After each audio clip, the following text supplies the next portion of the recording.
لا إله إلا الله الله أكبر الله أكبر والله أكبر الله أكبر ولله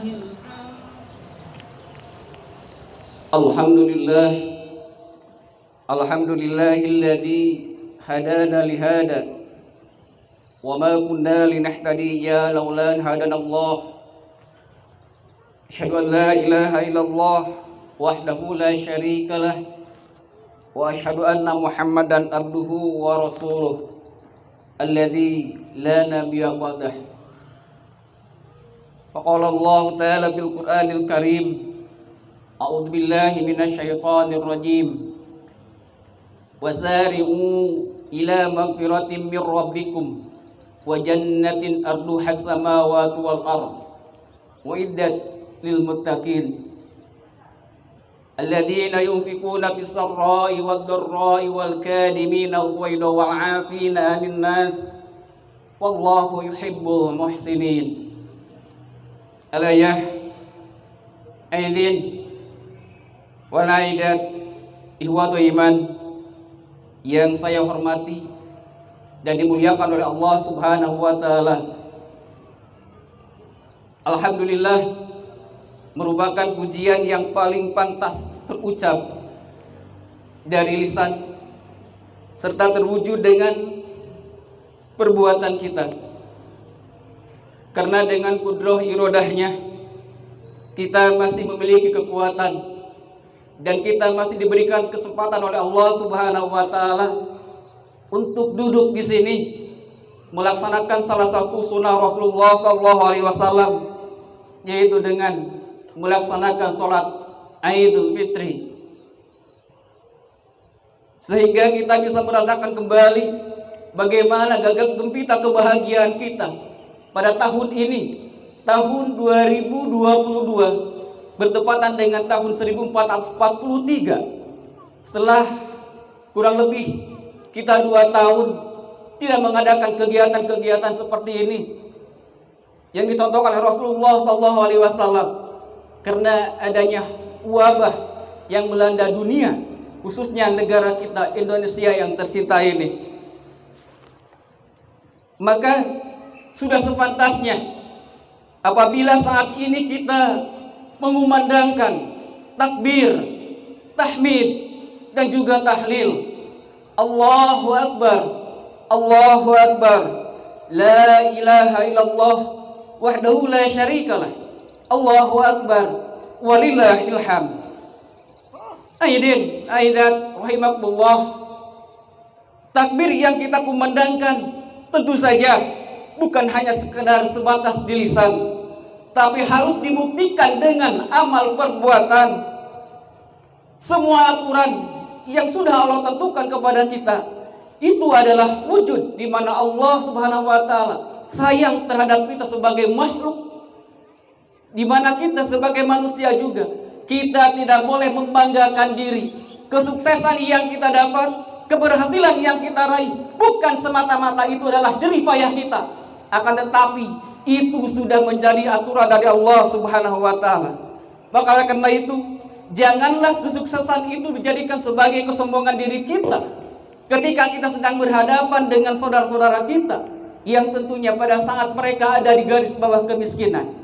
Oleh karena itu, hadirin ihwatu iman yang berbahagia, aidin, aidat, ihwatu iman rahimakumullah, ibadah saum Ramadan yang sudah kita lalui bersama di tahun ini tentu biasa disebut dengan bulan tarbiyah, bulan pendidikan, bulan di mana kita dilatih oleh Allah Subhanahu wa taala untuk melaksanakan berbagai macam bentuk ibadah yang di mana pelaksanaannya sangat sungguh menjadikan kita sebagai umat Islam menjadi orang-orang yang betul-betul mengharapkan ridha Allah Subhanahu wa taala, yang tentunya targetnya, tujuan pelaksanaan ibadah saum kita di bulan Ramadan ini adalah la'allakum tattaqun, agar kita menjadi orang yang bertakwa. kaitannya antara kita sebagai manusia dan makhluk dengan Allah Subhanahu wa taala. In kuntum ta'lamun, agar kalian menjadi orang-orang yang berilmu, maka la'allakum tashkurun, agar kalian menjadi orang-orang yang senantiasa bersyukur kepada Allah Subhanahu wa taala.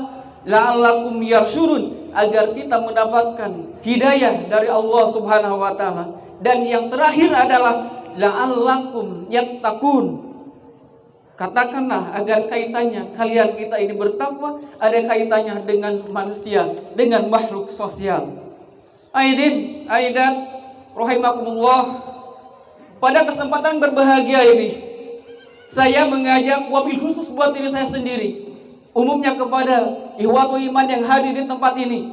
Mari kita menyimak kembali, mengingat kembali, apa sih makna takwa itu? Karena apa? Kalimat takwa atau kata takwa itu mudah untuk diucapkan, tapi susah untuk kita laksanakan terkait dengan masalah ibadah-ibadah yang tentu harus kita perhatikan bersama. Di dalam kitab Ibnu Katsir, tepatnya juz ke-1 halaman 46, di situ ada sebuah hadis yang mengatakan, yang menjelaskan dialognya dua sahabat Rasulullah SAW, yaitu sahabat Umar bin Khattab dengan sahabat Ubay bin Ka'ab. Pada saat itu mereka berdialog satu sama lain, antara senior dengan junior, tapi mereka begitu luar biasa mengeluarkan fatwanya dengan penuh kebijaksanaan. Di saat itu Umar bertanya kepada Ubay bin Ka'ab, yang pertanyaan itu adalah sangat mudah untuk kita ingat dan sangat mudah juga untuk kita terna dalam kehidupan kita sehari-hari. Maka di situ Umar bertanya kepada Ka'ab, "Ya Ka'ab, apa itu takwa?" Pada saat itu Ka'ab tidak langsung menjawab, karena beliau tahu bahwa Umar ini adalah senior yang tentunya keimanannya juga tinggi, ketakwaannya pun sama sangat luar biasa. Tapi Ubay bin Ka'ab di situ cerdik. Dia justru balik bertanya kepada Umar bin Khattab dengan pertanyaan yang sangat luar biasa juga. Kata Ubay bin Ka'ab, "Wahai Umar, pernahkah engkau melewati satu perjalanan, satu jalan yang dimana jalan itu penuh dengan duri, penuh dengan kerikil?" Maka Umar menjawab, "Bala, pernah. Tentu saya pernah melewati jalan itu." Lalu Ka'ab pun bertanya kembali, "Bagaimana ketika kalian? Bagaimana ketika kamu lewat ke satu jalan itu?" Maka Umar menjawab, "Saya bersungguh-sungguh, berhati-hati ketika melewati jalan yang penuh dengan duri, yang penuh dengan kerikil, agar kaki saya tidak menginjak sampai kaki saya itu terluka." Maka Ubay bin Ka'ab mengatakan, "Kadzalika at-taqwa." Itulah yang disebut dengan takwa. Aidin, aidat, rahimakumullah. Tentunya kalau kita perhatikan dari kalimat takwa itu, ini sebuah kalimat yang sangat abstrak, yang sulit untuk kita cerna dengan keilmuan kita, dengan lisan kita. Karena apa?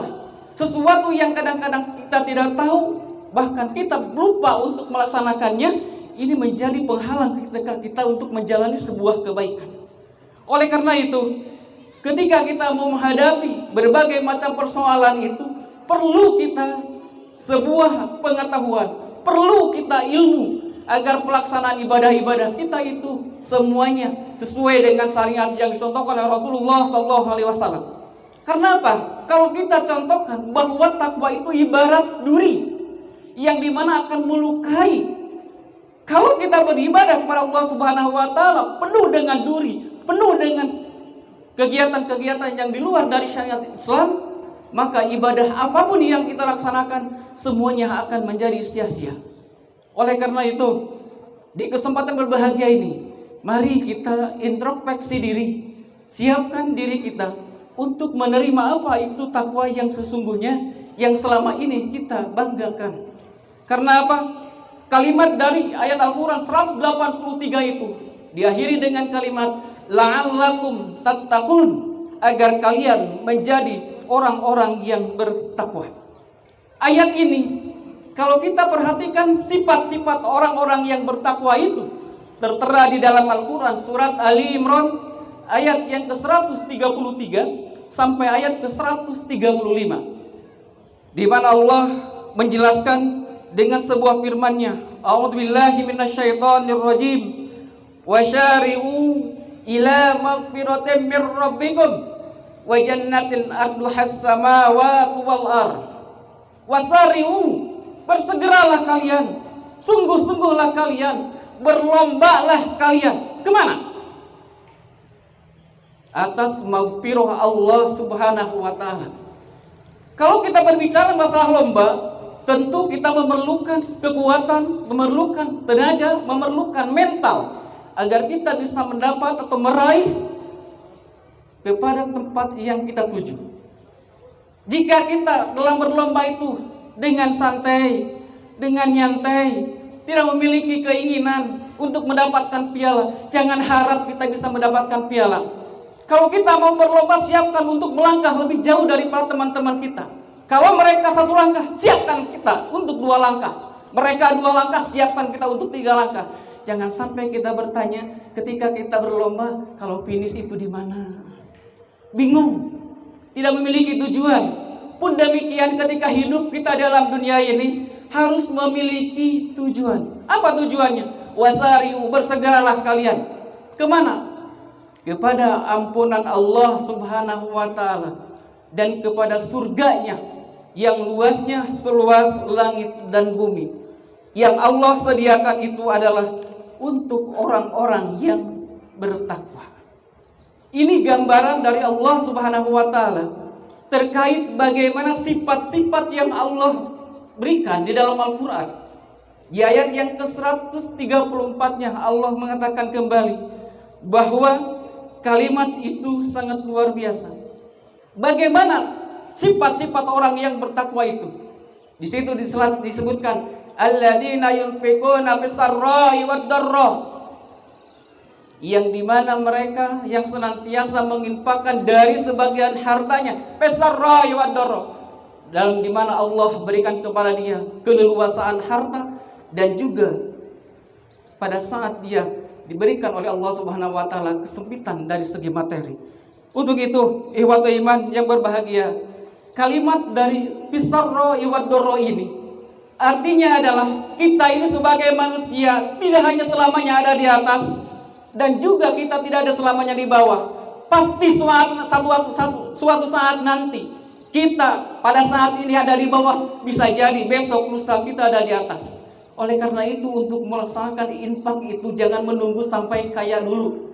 Dan kita sebagai orang yang kaya jangan mikir-mikir dulu untuk berinfak itu.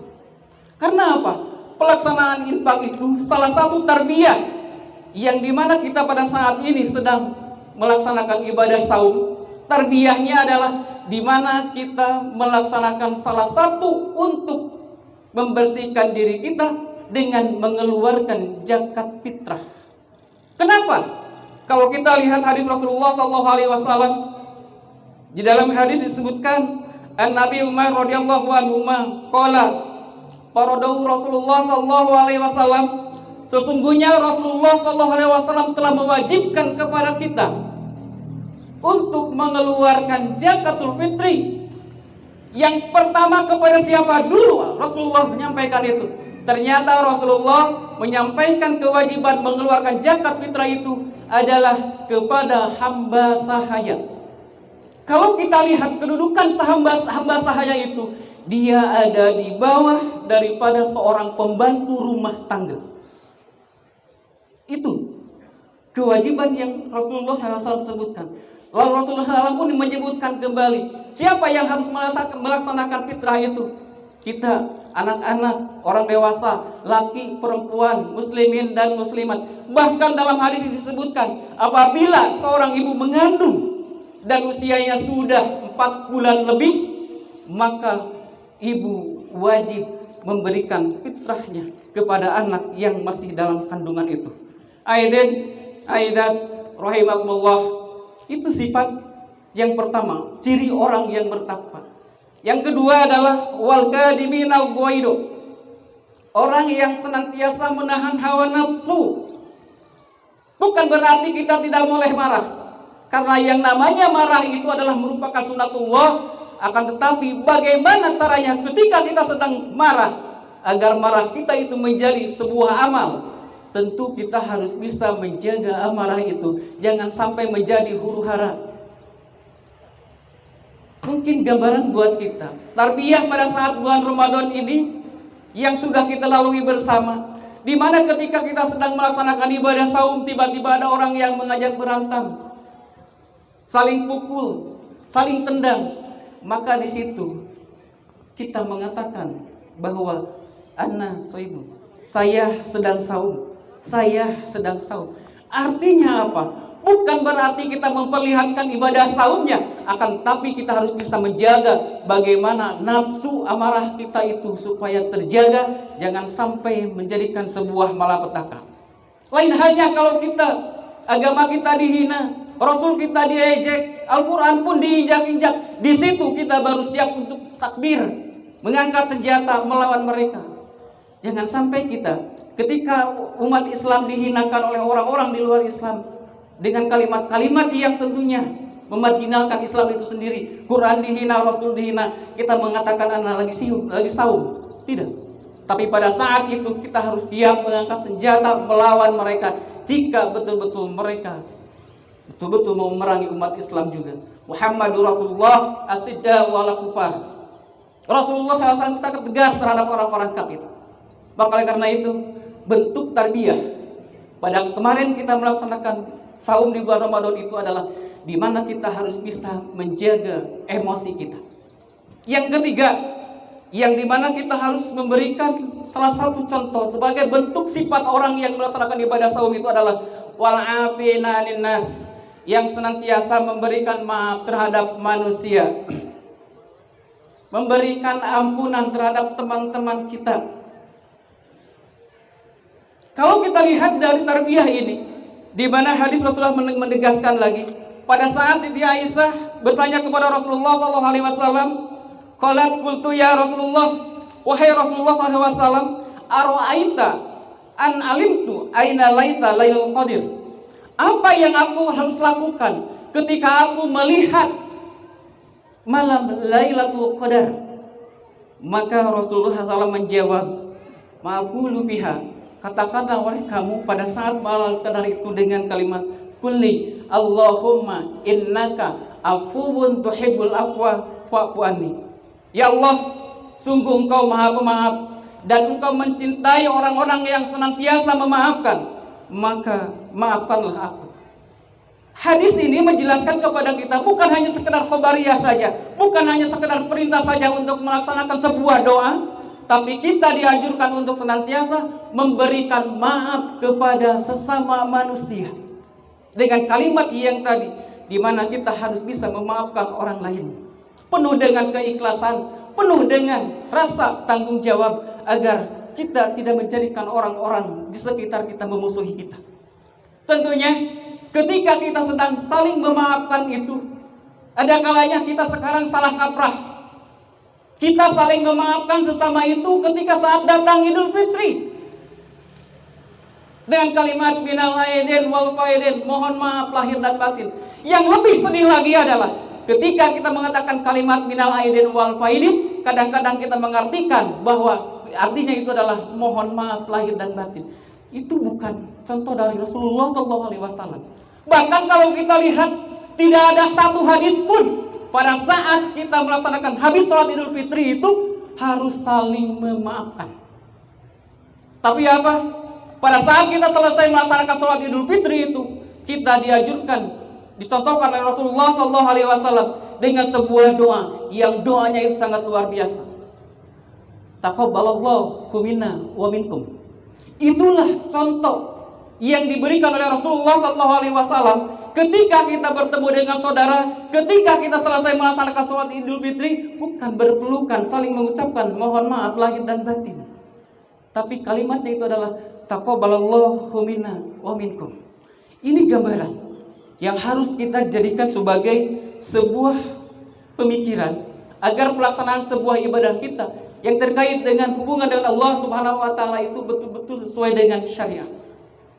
Lalu bagaimana caranya ketika kita memberikan seorang maaf itu dengan hati yang ikhlas? Maka orang-orang yang senantiasa memberikan maaf itu dia tidak memiliki rasa dendam. Kalimatnya mengatakan wayat rukunna midatahum, dan tidak membalas kesalahan orang itu. Sekalipun mampu kita untuk membalas kesalahan itu, tapi kita harus bisa bagaimana kita memaafkan orang itu. Ini gambaran dari Rasulullah SAW terkait di mana kita harus saling memaafkan, dan itu sebagai bentuk tarbiyah pada saat kita melaksanakan ibadah saum kemarin. Ikhwatul iman, ayadin wal aidat rahimakumullah. Maka di akhir ayat Allah Subhanahu wa taala menyebutkan dengan kalimat wallahu yuhibbul muhsinin. Allah sangat mencintai orang-orang yang berbuat baik. Bagaimana tidak baik kita bisa menahan hawa nafsu dari berbagai macam godaan, dari berbagai macam ujian. Bagaimana tidak baik kita bisa memaafkan orang lain ketika mereka berbuat salah, sekalipun kita bisa membalasnya. Walaupun kadang sebagai manusia, kadang-kadang teman kita memberikan kesalahan kepada kita 1 kali, kadang-kadang kita mau membalasnya 2 kali. Itu adalah egoisme manusia yang tentunya harus kita jaga bersama. Aidin, aidat, Allahu Akbar, walillahil hamd. Dan yang selanjutnya di kalimat ayat 135 Allah menegaskan walladzina fa'alu fahisatan aw dzalamu anfusahum lakarullah. Artinya apa? Bahwa yang namanya surga itu bukan hanya bagi orang-orang yang tidak pernah berbuat salah. Kalau kita selama ini pernah berbuat salah, insya Allah Allah akan menjadikan kita sebagai ahli surga, dengan catatan kita mohon ampun kepada Allah Subhanahu wa taala. Artinya setelah kita berbuat kesalahan, bersegeralah berzikir, ingat kepada Allah bahwa apa yang kita lakukan itu sebuah kesalahan. Oleh karena itu, ketika kita mau mendapatkan ampunan dari Allah Subhanahu wa taala, yang namanya manusia itu adalah kullu bani Adam khata'un. Semua anak manusia itu pasti pernah melakukan kesalahan. Akan tetapi kata Allah Subhanahu wa taala, wa khairu khata', dan sebaik-baik manusia yang sudah berbuat kesalahan itu adalah at-tawwabun, mereka bertobat. Taba yatubu taubatan. Artinya ketika mereka renggang sudah jauh dari Allah Subhanahu wa taala, mereka mendekat kembali kepada Allah Subhanahu wa taala. Dan tentunya ketika kita berbuat kesalahan terhadap Allah Subhanahu wa taala, ada hal-hal yang harus kita lalui. Minimal ada 3 yang harus kita jadikan tolak ukur agar Allah bisa mengampuni segala dosa dan salah kita. Yang pertama, ketika kita sudah berbuat kesalahan, maka kita harus menyesali apa yang sudah kita perbuat. Berhenti sampai di situ. Ya, jadi kalau kita sudah berbuat kesalahan, maka kita harus menyesali dengan apa yang sudah kita lakukan itu. Yang kedua adalah hentikan dari pelaksanaan atau dari kegiatan-kegiatan yang mengandung maksiat itu. Dan yang ketiga adalah berniat tidak untuk melaksanakan kembali. Dari ketiga syarat itu, jika satu saja tidak ada dalam etikat kita untuk bertaubat kepada Allah, maka semuanya menjadi sia-sia. Bahkan jika kita memiliki kesalahan dengan sesama manusia, berarti kita akan mendapatkan sebuah tambahan kembali untuk mohon ampun kepada saudara kita yang sudah kita dolimi itu. Jadi kita berhenti dari sebuah yang sudah kita lakukan merupakan kesesatan, menyesali, dan kita siap untuk tidak mengulangi lagi. Dan jika masih ada hubungan dengan manusia, maka kita harus meminta maaf kepada orang yang sudah kita dolimi ini. Aidin aidat rahimakumullah, begitu banyak sekarang kesalahan-kesalahan yang dilakukan oleh sesama manusia. Kadang-kadang kita tidak sengaja, bahkan mungkin kadang-kadang kita sengaja. Tidak sedikit di pinggiran-pinggiran rumah banyak orang-orang sedang ngerumpi, membicarakan orang lain, membicarakan kejelekan orang lain. Bahkan mungkin kita juga sering mendolimi orang lain itu dengan cara kita melupakan hak-hak mereka dari kewajiban kita yang harus kita lakukan. Yang sering kita dapatkan ketika kita sedang menghadapi berbagai ujian, cobaan, pada saat untuk saling meminta maaf terhadap sesama itu sangat berat sekali. Tapi ingat, kata Allah Subhanahu wa taala, kalimat yang tadi dalam Al-Qur'an, Allah sangat mencintai, Allah sangat menyukai orang-orang yang senantiasa berbuat baik.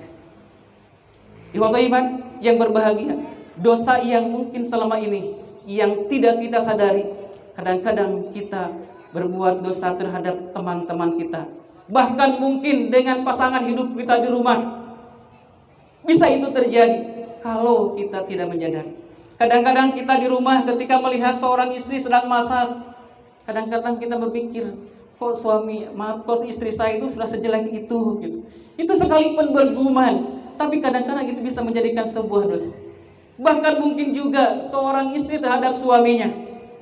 Akhir-akhir ini kalau kita lihat survei, banyak sekali yang namanya perselingkuhan, baik itu laki-laki ataupun perempuan. Maka oleh karena itu harus kita jaga bersama, agar apa yang kita lakukan di alam dunia ini betul-betul bisa Allah maafkan. Oleh karena itu sekali lagi, jika kita selama ini sudah banyak dosa yang sudah kita perbuat terkait dengan hubungan sama Allah Subhanahu wa taala, atau mungkin hubungan dengan sesama manusia, oleh karena itu mari kita sama-sama kita saling memaafkan. Bukan berarti pada hari ini kita harus saling memaafkan, itu adalah sesering mungkin. Jika kita berbuat kesalahan hari ini, maka kita harus lakukan juga hari ini. Jangan menunggu 1 tahun pada saat Idul Fitri, karena kesalahan seorang muslim itu lebih dari 3 hari, maaf, Allah tidak menyukainya. Aidin, aidat, Allahu Akbar, Allahu Akbar, walillahil hamd. Di akhir khutbah Idul Fitri tahun ini, saya mengajak wabil khusus kepada diri saya sendiri, umumnya kepada ikhwatul iman. Mari kita jadikan tarbiyah kita yang 1 bulan lamanya itu untuk kita terapkan kembali di 11 bulan yang akan datang. Jika selama kita melaksanakan ibadah saum yang wajib 1 bulan penuh, maka kita yuk ikuti dengan saum-saum sunnahnya. Bulan Syawal ada sunnah Rasulullah SAW untuk melaksanakan saum 6 hari. Bulan-bulan berikutnya kita bisa melaksanakan saum Senin Kemis, saum Daud, karena itu adalah sebagai bentuk kita sebagai orang-orang yang mendapatkan ketakwaan dari Allah Subhanahu wa taala. Pada saat bulan Ramadan kita banyak membaca Al-Qur'an, banyak berzikir kepada Allah Subhanahu wa taala. Maka pada saat selesai Idul Fitri ini, kita pun harus lebih mengembangkan kembali kegiatan-kegiatan yang tentunya sangat positif itu. Pada saat kemarin kita 1 bulan penuh, kita bangun untuk melaksanakan sahur, kita bangun melaksanakan sholat taraweh. Maka oleh karena itu, yuk kita siapkan kembali pelaksanaan sholat taraweh itu, kita ganti dengan melaksanakan salah satu sunnah Rasulullah SAW, yaitu dengan sholat tahajud. Dan pada saat sahurnya itu kita memohon kepada Allah Subhanahu wa taala. Karena apa? Allah Subhanahu wa taala akan mendengar doa dari seseorang itu pada saat bil ashar, pada saat waktu sahur. Oleh karena itu, jika selama ini kita masih banyak ngerumpi, masih banyak membicarakan orang, stop sampai di sini. Jika selama ini kita belum mampu untuk melaksanakan sholat tahajud, oleh karena itu pendidikan yang 1 bulan lamanya itu jadikan sebagai bukti bahwa kita ini betul-betul mendapatkan ridha Allah Subhanahu wa taala pada saat melaksanakannya. Itulah barangkali khutbah Idul Fitri tahun 1443 Hijriah yang bisa saya sampaikan, dan mohon maaf apabila ada kata-kata yang salah. Tentu ini merupakan kebodohan saya sendiri, dan kebenarannya pasti datang dari Allah Subhanahu wa taala.